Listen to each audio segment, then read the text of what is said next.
Good evening, Midwest Mania guests. Tonight's guest is Greg. Oh, I'm going to start this Nimmer. over. Nimmer. That's okay. Sorry, it's been Yeah. a long day. I drew a blank. I'm human. And I don't got my teeth in. So, uh, and my co-host tonight is Hans Klopp, Dr. Hans Klopp, better known to you in social media as Musky Hans. Greg, would you like to introduce yourself? Yes, I'm Greg Nimmer of Nimmer Swimmer Musky Lures here in Tomahawk, Wisconsin. All right. How long have you been making musky lures for? Oh, yeah.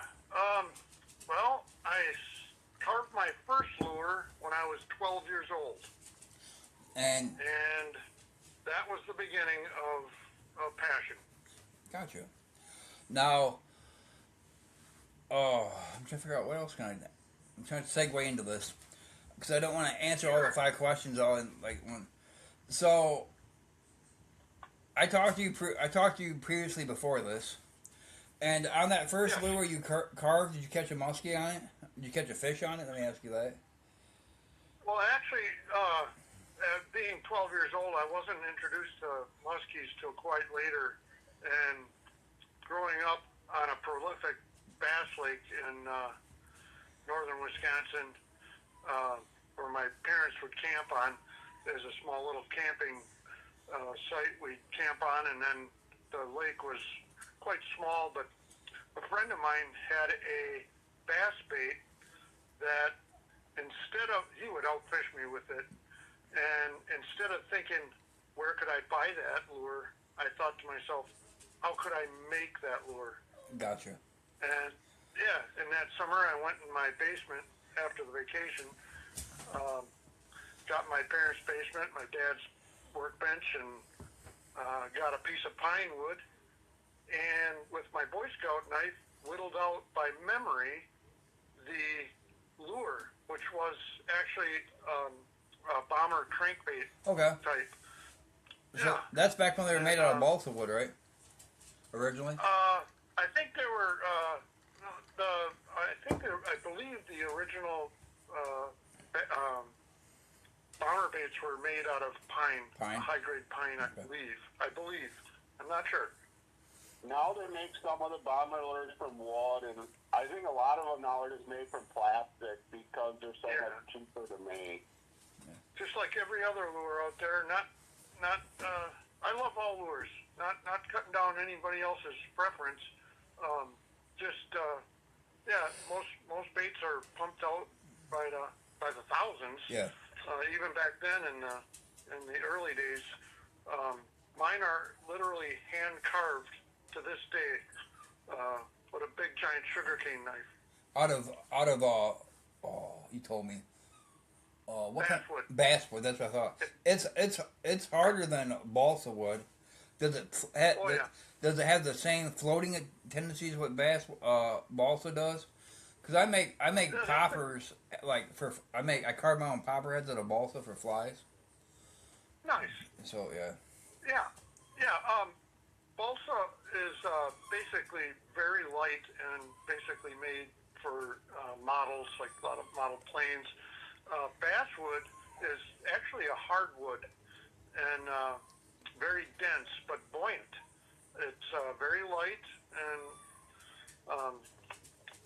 very conducive to topwater lures, obviously, and very carvable. Okay. Um, yeah, all your Santa Clauses and all your ducks carvings and people who carve figurines use basswood, and it's very, very conducive to topwater lures, which is my forte.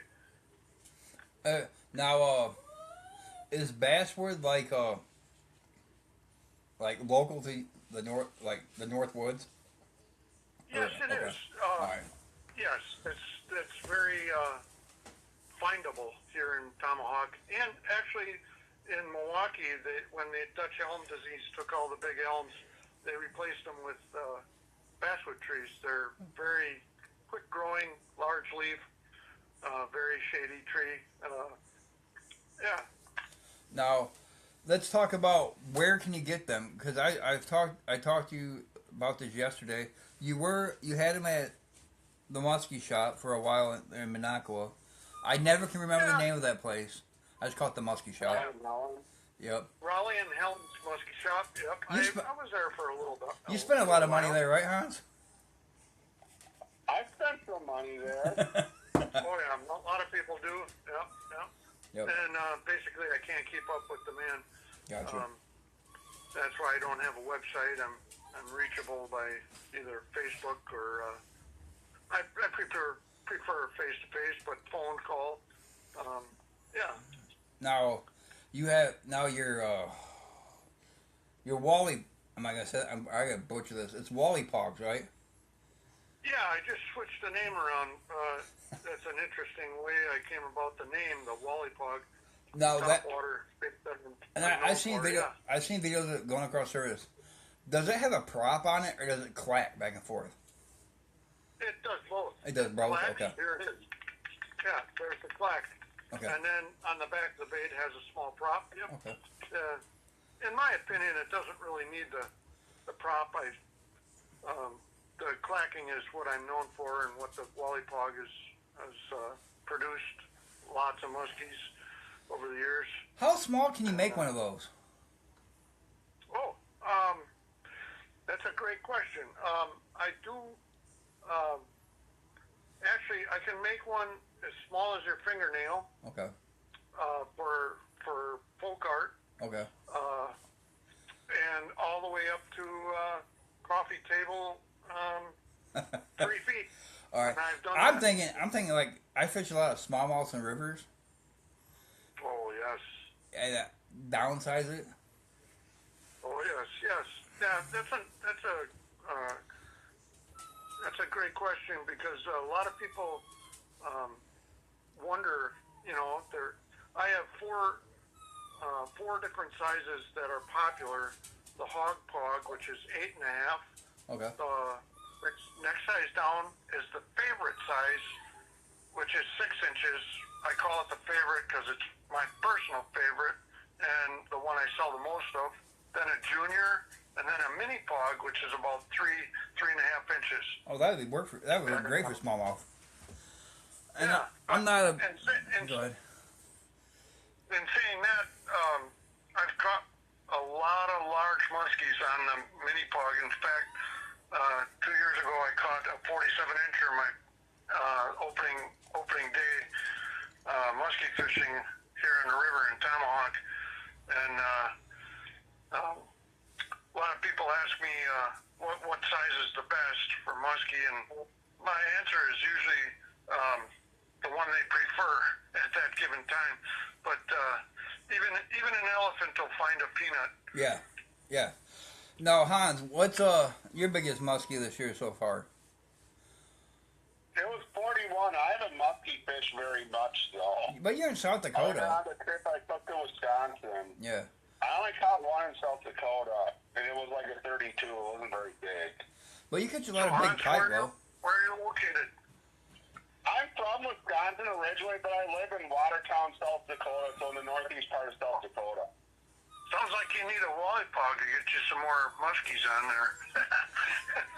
I could try one of them. I don't know. I haven't struggled to catch the muskies on a few of the lakes that actually have them here. There's not a lot of lakes with muskies in them here. People are more into perch and walleye and not pike or muskies. There's tons of pike there, though.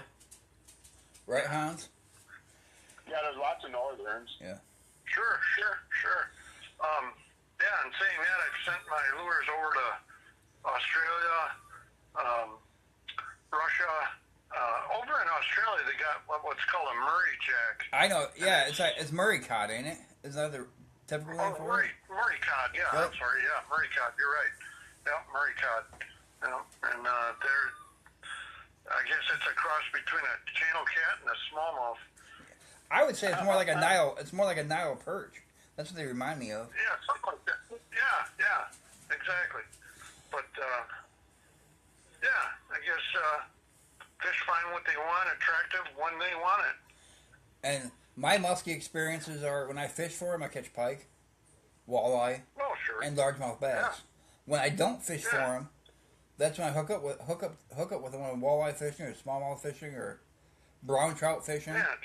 And Yeah, it does seem that way when you target something and you look into something else that they're on, or they're in the right spot for the wrong fish. If you want to look at it that way, I guess. And you don't just make the wally pog. You have different baits right now, right? Good. Yeah. Well, that's a great question. I have never literally thrown a store-bought musky lure. Okay. Any popular musky bait, I only throw my lures personally. If I don't have it, I build it. If there's a concept I think of to get to a muskie in a particular situation, say anywhere from top water. I don't make any rubber baits, obviously, or plastic. It's just all hand carved out of wood.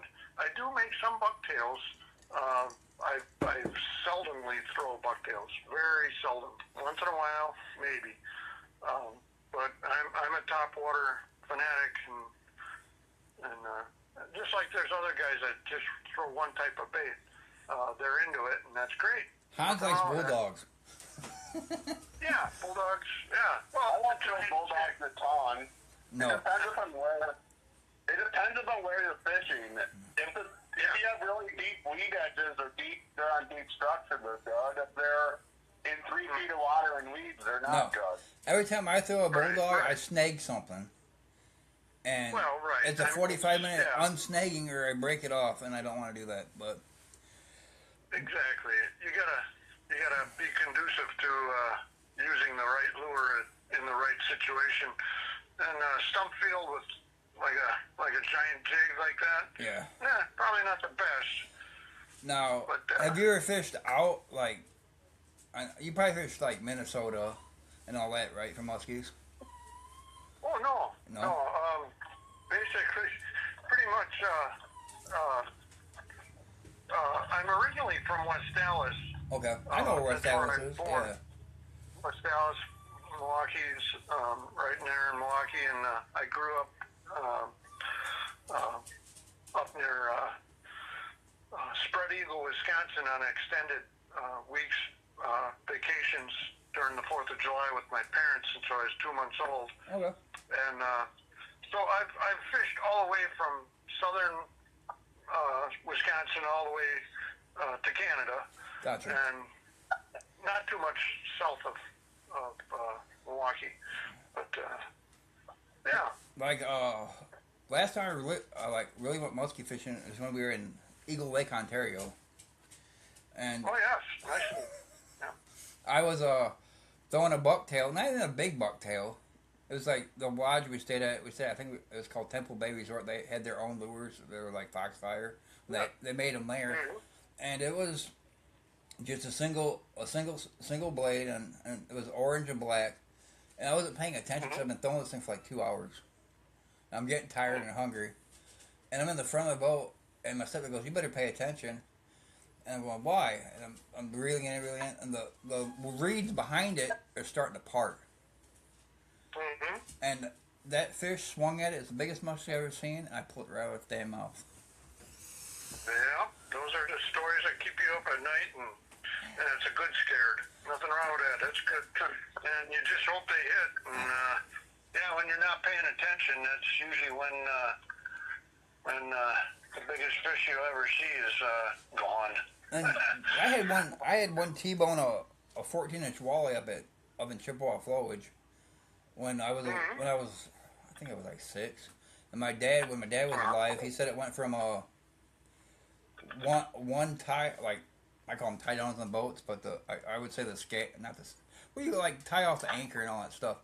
He said it went from one tie point to the other tie point on the side of the boat. It was just sitting there with it in its mouth. There's monsters out there. That's what. Those are good stories and what keeps us going. So Hans, Have you It had any? was like the story I had. I was fishing this lake in western Minnesota from my canoe, and I stayed out like 15 minutes after the sun went down. It was getting dark out, and I was throwing a top raider. And I went to figure 8 with it, and probably around a 50-inch muskie just came from nowhere and crushed it by the boat, and it scared me, and then I muffed the hook that. Oh boy, yeah.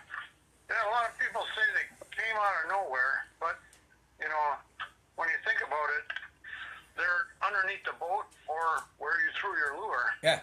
And then anywhere in between. I mean, you could bring them in from the shoreline on any type of bait and then move down 100 yards and they can follow that boat underneath and hit underneath the boat, you know, following underneath the shade of the boat, and then you think you threw out there at the spot, a new spot, and it might have come out from under the boat from 100 yards past from the rocks. Now, Yeah, it's just. I got a question to ask you, Greg. Before I forget this, which fish do you think is more aggressive, a muskie or a pike? Oh, well, I think they're about both head and head. I'd say the same. Northerns hit almost anything. Yeah. And some people would say that's more aggressive, and then some people would say muskies are more cautious. And I kind of tend to agree with that. But as far as the ferocity, I guess they're head and head maybe. But I guess it depends on the age of the fish too. I guess. That's what I was gonna say, because you can catch like hammer handle muskies or up to about 24 inches, just same amount as you catch pike. And but once they get over that 24-inch mark, it doesn't matter pike or muskie. They eat what they want when they want. Yeah, true, very true. Yeah, it's I'm sure there's situations where one outdoes the other in size and in age, I guess, and then yeah. Like I fly fish a lot for smallmouth, and there's a river here. It's Kishwaukee River here in northern Illinois, and there's a it's I would call it like a little backwater or inlet, but it's a shelf there, and it's a limestone shelf. You can wade on. You can get out and wade on it, and it's about knee to thigh deep. But then right at that ledge, it goes up about 18 feet. And I always catch all the smallmouth off that ledge, and I was stripping a deceiver. Do you know what that flat pattern looks like? It's made by Lefty Cray. It's a bucktail and saddle hackle. It's like a little bait fish. Okay. I'm stripping it, and this big northern came and hit it. It's the biggest northern I've ever seen. And there's no way I could have got it in. But is that because of the size of the fish, or and I had no leader on. I fought it for like 15 minutes. Yeah, I fought it for 15 minutes, and it just the hook. I tie those on they're like a wire hook, but they're stout. And I hooked him, and he broke the point off, and away he went. Oh boy! Yeah, Justin, you could have landed that. I've landed 40-inch muskies on an ultralight with a jig and minnow before. Yes, you have. It's possible. Luck has to go in your way. Yeah. Yeah. Here's what I say about that kind of situation of people. You know, they ask me, bringing in the fish, and a lot of times I get asked, how long does it take to get one in? And I always say, use the reference of stallion, wild stallion in a field, and you walk up to it with a rope. Yeah. And you take the rope and you throw it around and you heave ho and pull. Well, what's that stallion going to do? He's going to pull you. Yeah. So the other thought in fishing is the other way is take a piece of string, walk up gently to the stallion, put the piece of string around its neck, and gently lead it to you, and instead of forcing. And sometimes that works great, but muskie fishing, you got to set the hook and get her in the net quick. Yeah. Yeah. And so, and saying that with lighter line, obviously, if you see that happen without a leader, we've all heard many stories of people, with a bare hook, and no leader, bringing a giant muskie in. It can happen. It does happen. And I mean, at the resort we went to in Canada, there's like the muskie book there, and it has what they caught it on. And every once in a while you'll see someone's caught it like on a jig and minnow. Then you'll see someone cross out saying someone caught it on a jig and perch, which you can't do that up there, but people do. right. And yeah, I mean, a lot of it did come off top water, and they weren't like everybody up there throws like buzz baits for pike, and it's fun. It's because they blow up on it, and you have a limit. I think it was like 9 a day you could keep, and and pike are good eating if you know how to clean them. Oh yeah, pike are great. Yeah, excellent. Very good eating. And every once in a while. So I got to start. Go ahead. My aunt was a great.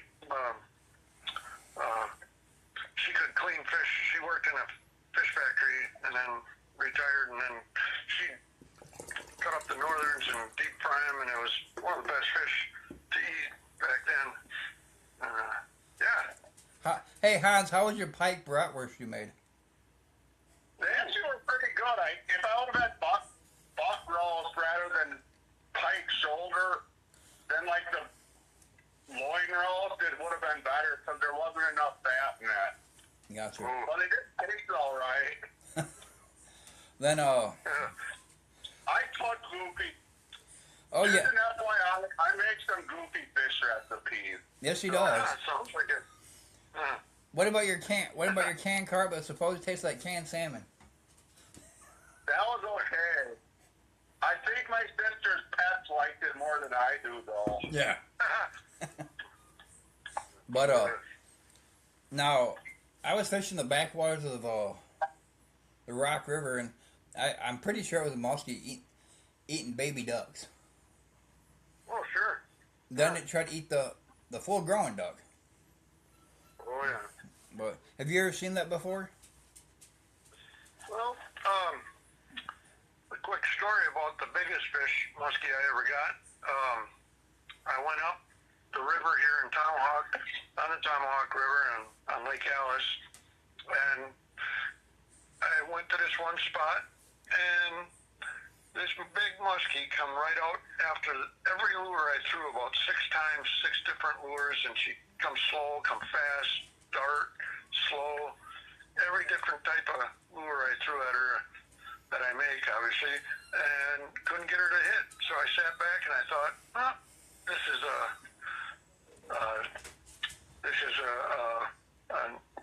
just before dark fish hit. Yeah.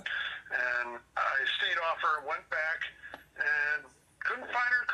And my last cast, I looked at the sun going just below the trees, and I was like, I'll come back tomorrow. Threw it out there, and the lure, literally, with no wake from the fish, the muskie come up, sucked it in off the top of the water, and there was hardly any ripple. It actually looked like the wally pog went backwards. I set the hook, and she came around. I got her in the net, and I fell back in the boat, and I almost hit my head on the back gunrail, and the net started. I let go of the net because I had to get back up. I grabbed the net, and I was like, oh, she's probably gone. And I lifted up the net, and she came up in the giant net and spit out the wally pogs. I never had her hooked. And once I got her out to get pictures, I had a bipod in the back of the boat. Yeah. I set the camera to take pictures. I stepped from walking from the front of the boat to the camera and then taking pictures. She relieved herself on the boat deck, and then I let her go. And the next day, it dried, and there were down feathers No. So it had to eat a duck, Yeah. and it was pretty neat. And the next week, my friend caught the same fish. I was on. Go ahead, Hans. You tell the story now. It's your turn. I know you got him. I don't need to tell any stories. Yes, you do, man. I just had some questions for Greg about how he fishes his lures and like what rate he retrieves them in and so forth. So, All right. like if you're fishing with a lollipop, like how do you retrieve it? Yeah, that's a great question. A lot of people ask me that. Is there a special way to retrieve the lollipop? And my answer is I tell them to listen and feel for the perfect retrieve speed. And it dials in. When you're retrieving it, it'll just click perfectly on the surface. It's like, and some people like to pull it in fast. You can. 95% of all my largest muskies came on the slowest retrieve, which is quite hard to do. I mean, it all comes down to time on the water and how much time you have on the water, and we all want to. The younger guys, I mean, I remember racing around, and in saying that, when you get to a spot and you have a milk run in your mind before you want to go, Yeah. what I recommend to people is like, why did you start there? And in your mind, you start at a spot where you think a muskie is. And over the years, I've taught myself to stay in the spot where I start. And if I think there's a muskie there, I stay there longer. And it's hard to do because you want to go, and every spot above or below looks better than where you started. And it keeps you moving. And my premise is just try and fish the spot you started at first and just fan cast the hell out of it. All right.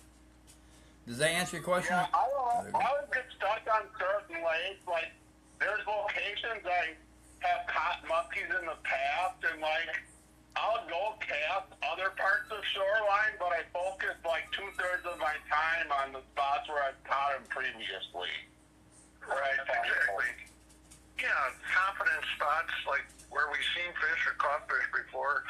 That's pretty hard to break ourselves. I mean, I can include myself on that. I know my milk runs are pretty well hand stamped into me, and to break from that is probably the best thing to do is try new spots, obviously.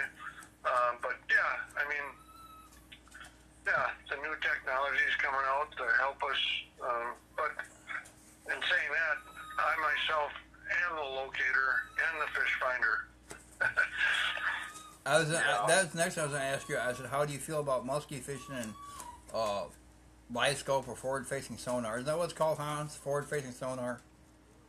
Yeah, That was a question I decided I didn't even want to bring up, Justin. But no, we don't have to. It's a pretty hot topic, and we don't have to touch that.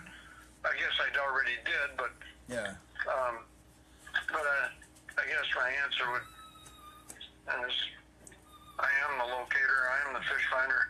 But whatever. Like, I grew up fishing without a locator, without a fish finder. I'm like that. I'm 43. Hans is a little bit younger than me, and my older brother doesn't. He loves fishing for northerns, and he goes, all I need is a graph-line boat to tell me the depth. That's it. Yeah. Now I have friends that are guides that's how they make their money. They have a forward-facing sonar. But my buddy Andrew doesn't. He goes, me and him use it. We fish the Pecadine for walleye. We don't really use it. We know the river, and B, we know how to fish it. Yeah, that's the thing.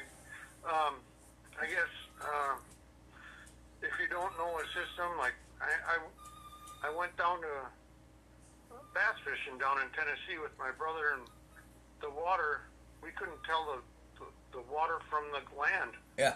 In the morning. And then we hired a guide, and it's like, really? You took us here? And it took us an hour to get there, and I was like, okay, we're catching fish. Yeah. That was bass fishing back then, but it's yeah, I mean, you should fish the way you like and have fun the way you want to fish, and that's where it's at. Now, do you think muskies are line shy? Oh, that's a great question. Do I think muskies are line shy? Yeah. No, Okay. not at all. I think we think too much.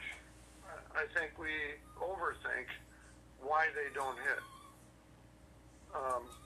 Basically, muskies are on or off or in between. What I mean by in between is like they'll follow a bait,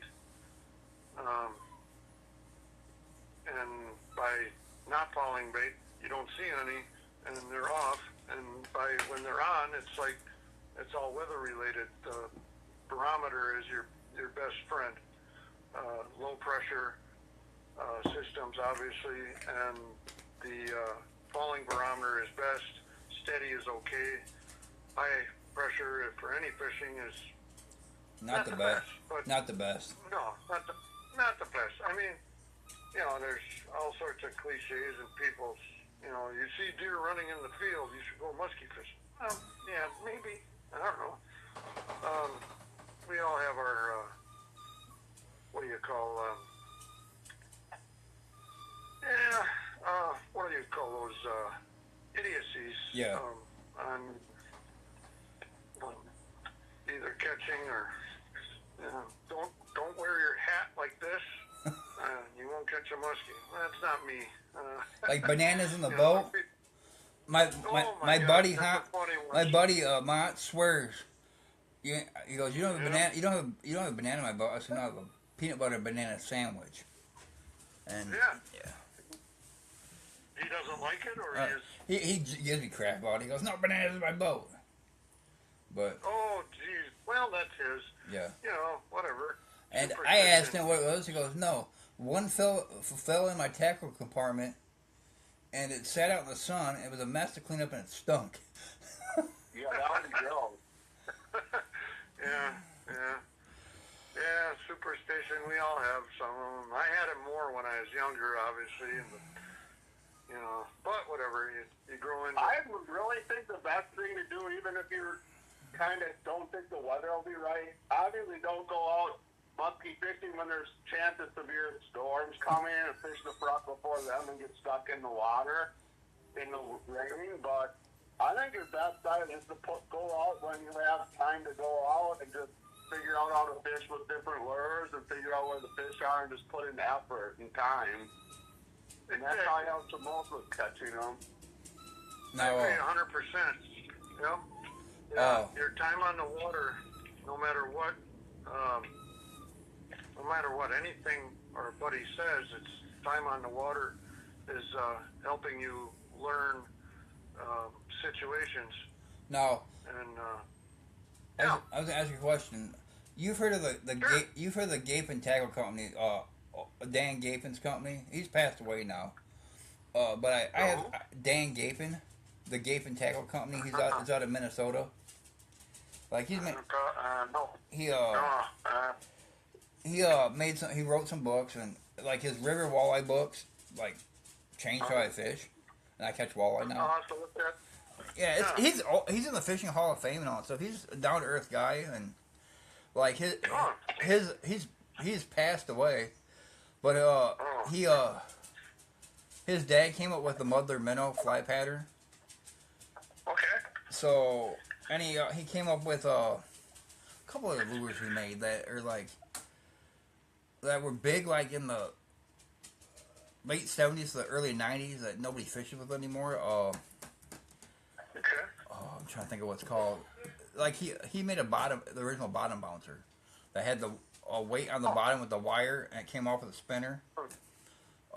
He also the ugly bug. That's his walleye bait, and it had a weird looking jig head on it. But he was out guiding a customer, and the lady just wanted to fish with worms, so he put a big gob of night crawlers on, and I guess she ended up in the Nipigon region of like where Nipigon River dumps on Lake Superior. And I didn't think there was muskies up in there, but I guess I'm wrong. And she caught like a 54-inch muskie. I've caught northerns on night crawlers before, but I've never heard anybody ever catch a muskie on a night crawler. I have. You have? I've heard of hitting the crawlers. Okay. I could see him like hitting a worm harness, pulling it. When you're pulling it, not when it's sitting still. Like if you're pulling it on a jig or dragging it, I've had it hit it. Not if you're just letting it sit on bottom. Now here go ahead. In Tomahawk, ice fishing, a lot of people catch them on little ice fishing jigs with a little spike on it. Little piece of Yeah. Now, do you ice fish much or no? No, I used to. Yeah, that's not my thing anymore. I like ice fishing, but I'm babied. I get to fish on the private lakes around me, so it's like going up north without going up north. But Hans, I ice fish a ton. Yeah, I'm in like really good ice fishing country though. But you got 6 months of ice out of the year up there. I'm over exaggerating, but I'm over exaggerating. When can you get out on the ice there, Hans? Like November, if it's normal. No, it's been early December before you can get out. It's been kind of warm though. Literally the last couple winters, all these people have their big fish houses, and 2 winters ago, there was really only 2 weeks where the ice was thick enough to drive them out there. And this year on the one lake, there was a couple of the lakes, there was a whole bunch of those $30,000 or $50,000 fish houses that fell through. Oh, geez. I guess that's more structure in the lake this year. Yeah, fish habitat. But what do you think? I know you fish your musky lures, but what do you think the most underrated lure there is that like nobody fishes anymore? That still produce fish. That's a great question. Underrated. Well, probably spinnerbait. I think it's. I hate to say it, being a topwater guy, but you asking me. Inline spinner or like bass style spinnerbait with a like up. Bass. Okay. Bass. Yeah, you can use it top to bottom, jig it, pull it slow, top water, in between, pull pause. I think, I hate to admit it, but I think the spinnerbait is probably the most versatile bait there is for any kind of fish. Anything will hit it. Yeah, I've caught walleye on it. I've caught channel cat on it. I hate to admit that being a topwater would make it. That's the next thing I was going to ask you. What's the weirdest fish you ever had hit your topwater? I'm sorry, say again? What's the weirdest, like, what the fish that you never think would hit it, but has hit it? I know bluegill hit topwater all the time, but let's see. Great question. Let's see. The weirdest fish that hit a wally pond? Yeah. Let's see. Yeah. Well, I catch a lot of smallmouth. I guess that's not weird. No, because smallmouth eat everything. Have you ever caught a bowfin on topwater ever? Oh, yeah. Yeah, there's a lot of bowfin here. I got a few of those. I guess that would be the weirdest fish I did get on him. I didn't any bowfin in the river, Wisconsin River up by Tomahawk, because I guess I haven't fished that stretch of the river much. I fished the Wisconsin River by Stevens Point a lot in the lower part of it, but just not up there. Mm-hmm. Yeah, they're everywhere. Now, Hans, what's the weirdest fish you've had at topwater? I think the only thing I caught on musky top waters is largemouth, smallmouth, pike, and musky. Like, yeah. Like I do a lot of like 18, you'll catch a lot of like 18, 20-inch largemouth and smallmouth on musky topwaters if you're throwing them where the big bass are at. Like I throw Greg, you know what I mean by like a big blockhead popper when I fly fish for small. Like when I fly fish for pike, it's a huge popper and it makes a huge hell of a sploosh and a racket. I'll put a rattle in the head, and I had a big bowfin hit it, and I had a big channel cat hit it too. And I know exactly. I told my son, I know exactly what this is. He goes, what is this? It's a big channel cat. I catfish on jerk bait and glide bait. Yeah. But I have not caught them on musky top water. But I would say going back to like you say we all have our things like you got to wear your hat sideways or this to catch a fish. My biggest problem during the fall, everybody goes, why don't you go out deer hunting in the fall? Well, I catch all my walleyes in the fall. So if it's above 60 degrees, I'm going fishing. Yeah. I mean, I had a friend years ago move from Florida to here, and I told him, I said, you can't go by what happened last year. The fish move. They have fins, and he didn't know what I meant. And he goes, yeah, I went to that spot, and all these crappies were here, and the muskies were over there, and I went back to him this year, and he's like, I couldn't find a one. I said, yeah, things change, currents change, weed structures change, but he took that to heart that every year is different, and feeding patterns and weather obviously moves the fish in different locations. Like, and I would say, last year in the fall I caught all my walleye on a split shot gold hook and a hunk of nightcrawler. I guarantee I can go to that spot. If I throw that same thing, the walleyes might be there, but they're probably not going to be. Because a year ago, it was channel cat that time of year. That's about it. So Hans, what's your go-to musky lure? I don't even know what my go-to musky lure is. It really, those lakes I was fishing by Clam Lake, Wisconsin, I usually fish mostly with bucktails because that's what I've had success on. No, you make your own. I like throwing them because you can just bring them in fast. I like throwing topwater baits too because you can cover a lot of water with them and they're easy to. Some of them are easy to fish. Like walk the dog topwaters take a lot of trick to fish though. Yeah, I can't fish them to save my life. I even tie flies that walk the dog, and I can't get him to do it. No, I can give him to probably Hans. He probably can get him to walk the dog, or my buddy Carl. No problem. But I can't do it. I always tell people if the muskies or fish don't entertain you, or if the fish aren't biting, the lures you're using should at least entertain you, and the wally pog will do that. I had friends call me up and say, I'll ask them how they're doing and on their trips when they get back. He said, well, we didn't see any muskies, but the lure sure. I thought there would be a muskie under every cast I made with the wally pog, and it's fun to watch, fun to retrieve, listen to it, and the knocking will mesmerize you into thinking there's a muskie underneath that bait every time you throw it, and that's the fun about loud lures. My daughter throws whopper ploppers all the time, and she loves them. Yeah, it's the noise that gets them in the vibration. I'm absolutely horrible at hooking bass on whopper ploppers. And Evie can do it all. I think Evie just keeps reeling after they hit it. And I think that's how she does it.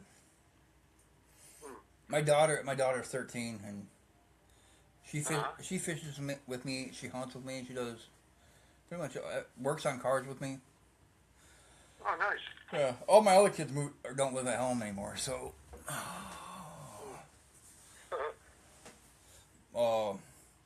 So Hans, you didn't have Bass League Wednesday, did you? They had it, but I got back a little after 5, and I wasn't feeling that hot, so I didn't go. Oh, Yeah. So what were you going to tell Hans, Greg, about when he's talking about the lakes up near Clam Lake? You gonna say? I'm sorry. You gonna say something to Hans when he said he likes throwing bucktails or something like that? Yeah. What was the question again? I'm sorry. Look at top waters too. I just mix in the top waters and bucktails, and then I see what they're hitting at. I was getting some hits on top waters. Yeah. Okay. Well, yeah, I'm gonna have to get the smaller Wally Pog. Wally Pog. Yeah. I always want to call it Pollywog. I don't know why. And Well, there's a story, on why I call it the Wally Pog. I was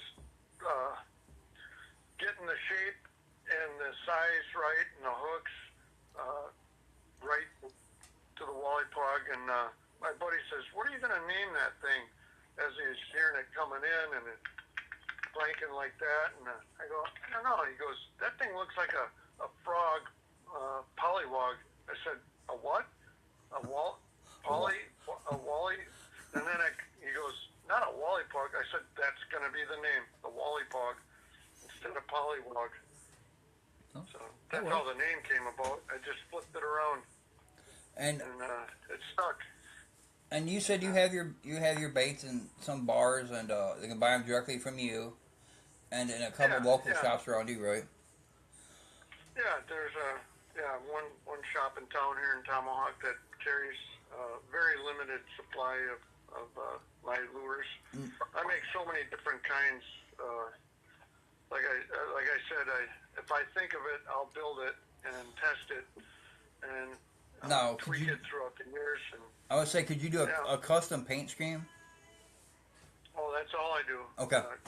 Every lure is custom. Yeah. There are no two paint jobs alike, no two lures alike. Each lure is a one-of-a-kind original. Alrighty. Do you use to fit your lures on wire leaders or floral leaders, or what type of leaders do you prefer to use? Oh, that's a great question. I test and use only solid leaders. 061, the heaviest wire you can get.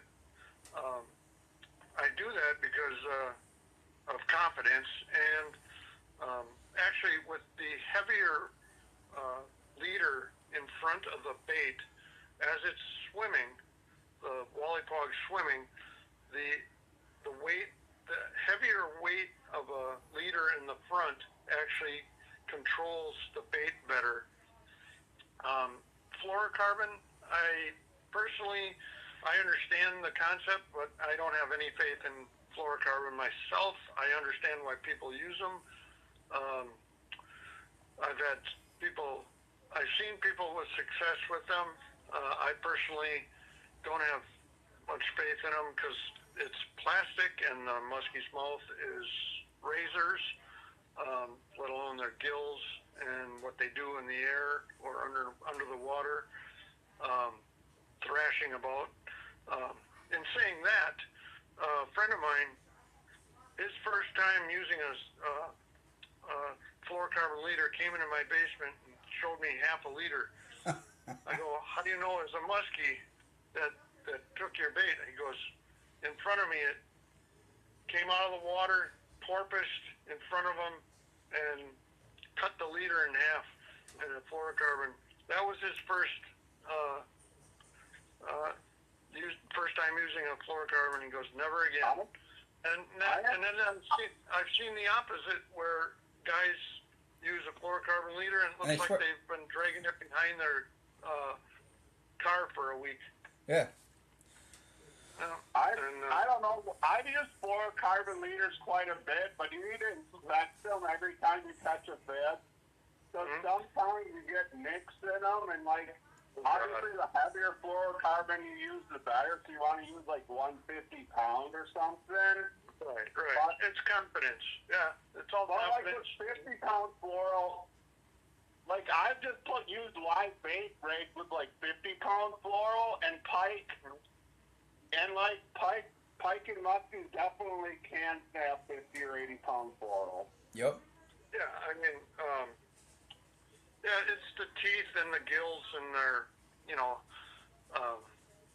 it's just, you know, so personal, you know, to each person using what they feel confident in. You know, the ocean fishermen use fluorocarbons, and that's where I think it flashed over to muskies. But me personally, I wire. I mean, I've never had a bite off with a leader. Like I use steel. Go ahead. It's steel. I use bite wire like for fly fishing. If I'm fishing around pike, I'll tie a section of and I'll tie that on if I'm musky fishing. Right. Yeah. I mean, I've seen that stuff break. I've seen pike get it in the gill acres and row it back and forth, and they cut it still. 'Cause if you can cut it with a pair of pliers, yeah, it's man-made. So. Right. Yeah, made by man, bound to fail. Anything. Yeah. Look at the space shuttle. Yeah. A piece of foam took out the space shuttle. Yeah. But we're at 51 minutes and 18 seconds. It's gonna start flashing at me soon. I want to have you back on my podcast, Greg. I want. Oh, okay. So I'm gonna get one of your smaller ones, and we can go from there. And I want to. After I get because this is starting to heat up like big time smallmouth down in me. It's that time of season, and top water from like now until it starts temperature start dropping like below 40, and I want to see what I can get, but yeah, and I want you to tell everybody where they can find your baits and again, so you can get some traction. So I'll let you take it away, Greg. Sure. I'm available on Facebook at Greg Nimmer or Nimmer Swimmer Musky Lures, or you can call me at 715-612-0607 to get your wally pog that does this. Right on the surface. That calls them in. All right, Greg, I appreciate this, and you have a nice night. And Hans, I will call you later, and I will get a hold of you, Greg, probably next week about getting a bait from you. I appreciate it. Thank you very much. All right, no problem, guys. All right, I'll holler at you later. Fish on. All right, fish on. Fish on. Thank you. Good night. Thank you. Good night. Bye. Bye. And that wraps it up, guys. Remember, check out my sponsors, Compton Traditional Bowhunter Organization, Vantage Point Archery.